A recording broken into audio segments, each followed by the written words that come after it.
that Sterling, Virginia has issued a special marine warning for Chesapeake Bay from Pools Island to Sandy Point, Maryland. Chesapeake Bay from Sandy Point to North Beach, Maryland.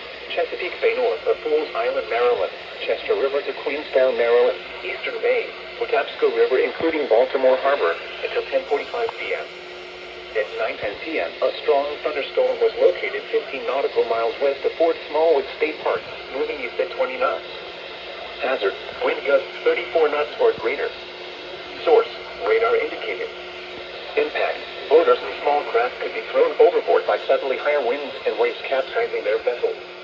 Locations impacted include North Point State Park, Manistee River, Chester River, Eastern Bay, Dobbins Island, Pools Island, Highland Beach, Gunpowder River, Sandy Point State Park, Thomas Point Light, Parsons Island, Fort Smallwood State Park, Pinehurst, Hartmiller Island, Gibson Island, Bodkin Point, Wooden Point, Love Point, Baltimore Light, and Navigate. Move to safe harbor immediately as gusty winds and high waves are expected.